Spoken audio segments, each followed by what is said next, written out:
Man enters an antique shop to find a gift for his wife, but finds something remarkable instead.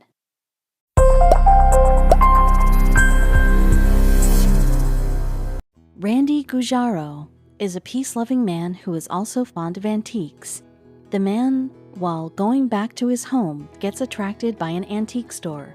He had been contemplating buying a gift for his wife, who too happens to be an antique lover. Though the shop looks above average, crammed with trashes along the different eras, he managed to find something. Well, what he finds tears the world into two groups. Find out here what he finds that affects the entire world. Randy Gujaro belongs to Fremont, California. He is a telecommunications technician by profession and an antique collector by passion. The man had a great interest in learning new facts about the history. He has a penchant for collecting antiques since childhood, and soon his hobby was going to reward him with something big. The man was on his way home from work when he spotted a junk shop. He had enough time in his hands, so he decided to go inside the shop and take a look if there's anything worth buying. Though the store comes in his way to work, he had never been to this shop before. It had been a long time since he had bought something old for his wife, and that is why when he saw the shop he could not resist but to explore it. In the world that is becoming expensive day by day, decorating one's house with antiquated items is emerging as a trend nowadays. Not only are they inexpensive, but also gives one's house a new and unique look. Maybe that is why the popularity of thrift store is increasing manifold. Randy too liked embellishing his house with old items. The man had a vast collection of sports cards, comic books, coins, along with other things. Interestingly, he had been collecting all these items from a very young age. However, none of them had any significant worth. But they were all very close to his heart, and soon the long list was going to have a new addition that was literally going to change their life. Randy was a lucky chap, as his wife Linda too had an interest in antiques. No doubt their house was crammed with ancient goods. The two are immensely knowledgeable when it comes to history, and they channelize it, finding and collecting goods with historical value. They frequent thrift shops all across the country too, as they believe sometimes the quirkiest things can be found there. The two would often set out of their home in search of junk, antique, and thrift shops. Surprisingly, despite being an explorer, Randy never turned toward this junk shop, but today, all of a sudden, he decided to get inside it. Even he could not understand why did he make this decision. No doubt something amazing was bound to happen. The couple was enamored by the antiques and believed that to be a perfect gift to present someone with. It had always worked. The recipients would love their choices and often get dumbfounded by their fondness for collecting the artifact. The man entered the junk shop that looked untidy and full of what could be called trash. The owner greeted him warmly and surprisingly too, as his shop hardly used to have any customers. Randy greeted back by smiling at him and took a round of the shop. However, nothing could attract his attention. As mentioned earlier, the shop was overstuffed with goods and things were piled over each other. In order to inspect them, he had to lift the goods placed first.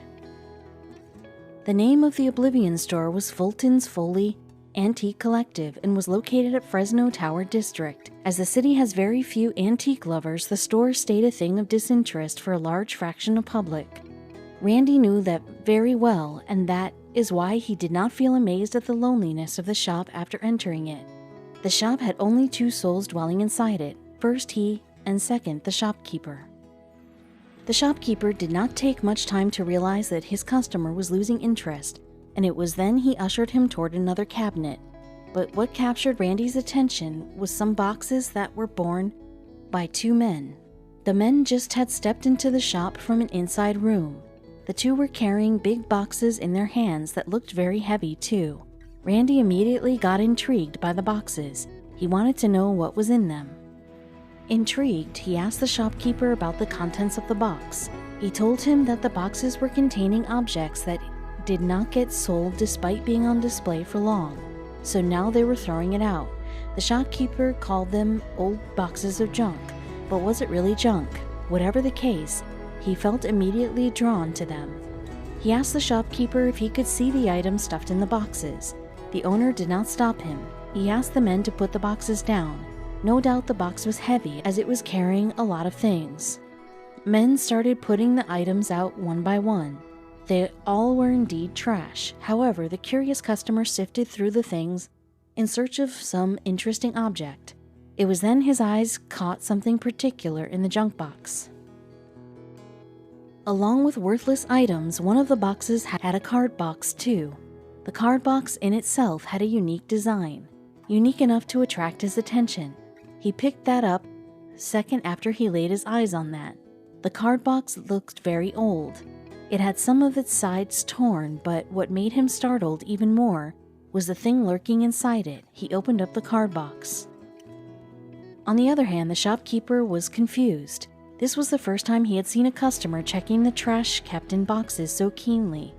The items that failed abysmally in catching the attention of customers were now drawing an antique lover while being stuffed in the box. He tried to tell the man that he was wasting his time, but the curiosity-infused soul did not listen to him. What could he find in a box full of junk? It was not only the shopkeeper who was confounded, but those men too. They had checked very carefully before enlisting goods in trash and junk. They were sure that the man was wasting his time, as he was not going to get anything valuable. Well, they would have never been so wrong in their entire life. It had been a long time he had given his wife a present, so whatever Randy was going to take from this store was going to be a gift for his wife, so he wanted that to be special, if not worth a penny. Though he had no idea his new discovery that he had almost found was going to cause a ripple all across the world. Inadvertently, he was going to bring a forgotten part of history to light. Now the question remains, what was it? Randy opened the card box only to get amazed further. He just had not expected what he saw inside the box. Astonishingly, the men who had put them in the trash also had no idea about the content. They had not bothered to open it before declaring it a piece of junk. Well, they soon were going to regret the decision. But wait, did I tell you what was inside the card box? Check the next slide to find out. There was a couple of pictures inside the box. It seemed the pictures belonged to the 19th century, as they were old and had patches of discoloration. It was then he eyed the second photograph. There was something different about it. The content was unique. What was so special about the content of the photograph? The content of the photograph included a bunch of men playing croquet. Now you must be wondering, what is so special about that? Well, Randy had felt an immediate connection with the picture, and he decided to buy it. Unfortunately, the man had only $2 with him at that time. However, he did not have to negotiate with the storekeeper, as the seller cheerfully traded the pictures with him in $2, believing it to be a waste, while the shopkeeper was going to regret his decision very soon. But first, let's find out about the unique content of the picture. Liz Larson of UK's Croquet Association said croquet became popular in the 1860s because it was the first sport that women could play in the same terms as men, and men and women could play each other. It had a huge boost in its popularity. In the UK, however, it was still not a game for the masses. Not really. You need a lawn, and a fairly large one. Randy excitedly brought the photos home with him. Randy knew that the men in the picture were playing croquet, but what itched him the most was their identity. He did not know who they were, and he really wanted to know about that. He said, "No idea who they were. It's almost like a shadowy haze." No doubt the color and the composition of the photograph was extremely fascinating for him. He decided to take help of the internet to find out who they are. But what was he going to type in the search query? He looked at the photograph one more time. This time he did find something strange. There was a man standing in the middle of the group with a croquet stick, donning a hat and stripy sweatshirt. Strangely, he looked very familiar to Randy. Who was he looking like? After straining all his nerve, he realized that the man in the picture carries a great resemblance to Billy the Kid, a notorious gunfighter and gang member of bygones. Though he kind of had an inkling that the man in the picture was Billy the Kid, he still was not sure. In order to put an end to his doubt, he decided to ask his wife Linda for help, who he thinks of as a wonderful, pragmatic woman. The pair did an extensive research and studied a number of photographs featuring Billy the Kid. Soon they identified the other two people in the photograph. Two of the men in the photograph were Charlie Bowdry and Tom O'Folliard. However, they were still not sure whether the suspicious man is Billy the Kid or not. Finding out more about the 19th century outlaw was difficult as there was only one photo featuring him that was available. The photo that enjoyed the monopoly was sold in 2011 at $2.3 million.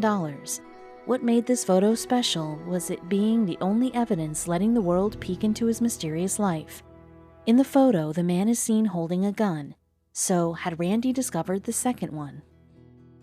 Born as Henry McCarty, Billy came to the world in November or September, the year of 1859.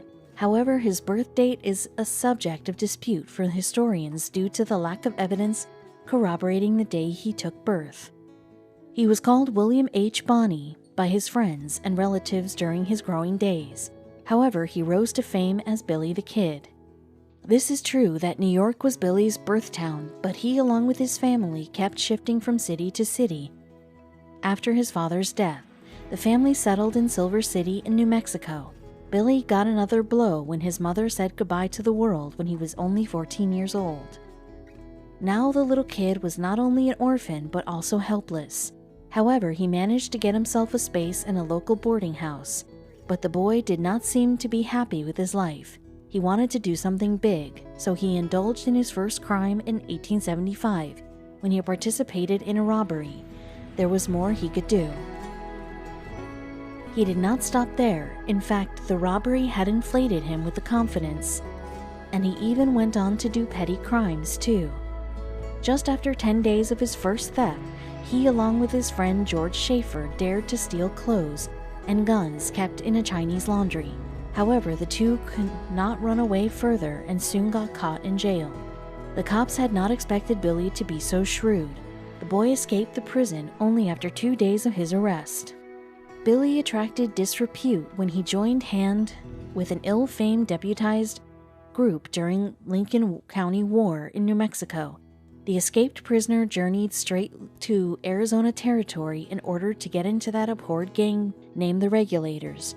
Both the group got themselves involved in a number of fights. The thing became worse when the Regulators and Lincoln Sheriff Department battled a bloody fight that put a big number of people to death.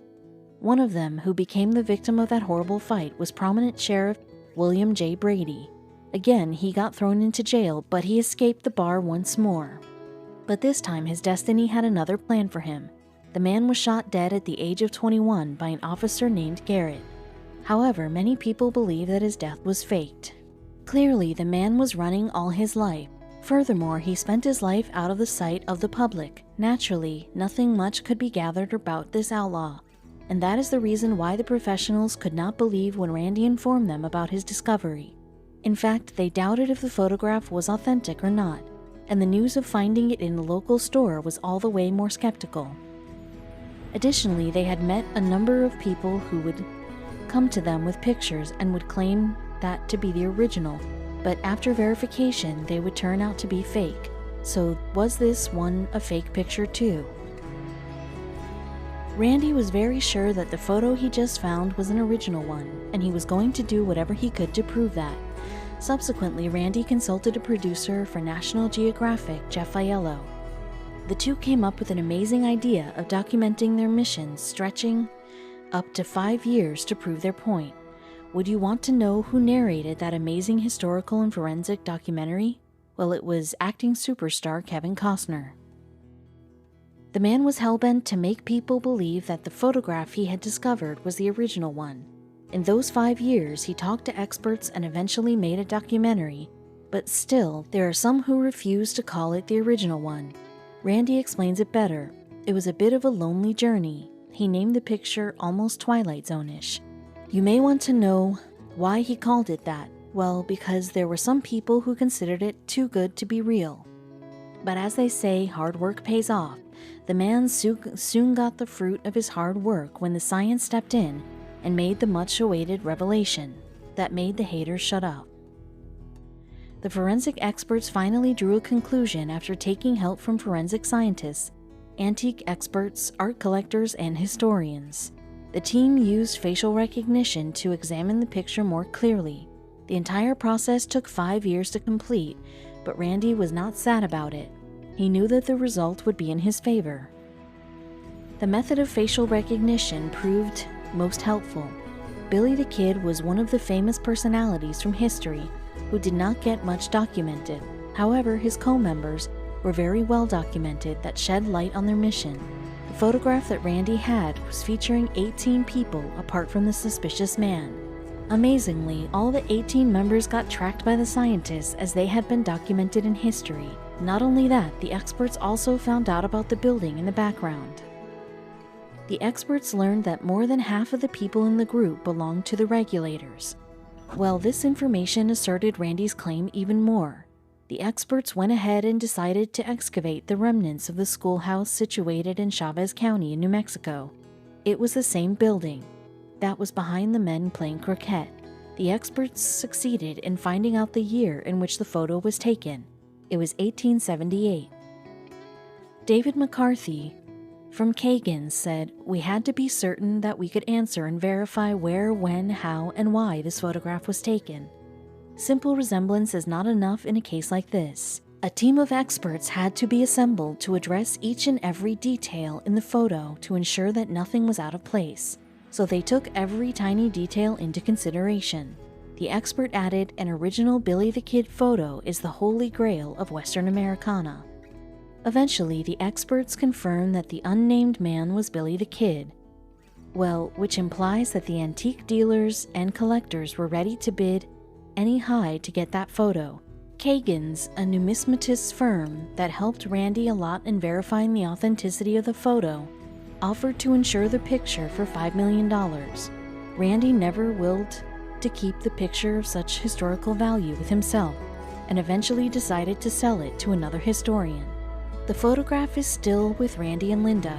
They do not know how much they are going to earn from this picture that they bought for $2, but they have already planned what they are going to do with the money that they would get. They are going to pay off their debts and, most importantly, would use the money to fund further travels that they would undertake in search of more antique goods. He said, "We could use a new vehicle. We'd really like to look for lost pieces of history, be it the US or worldwide. We love to be adventurers. The hunt is a really grand thing."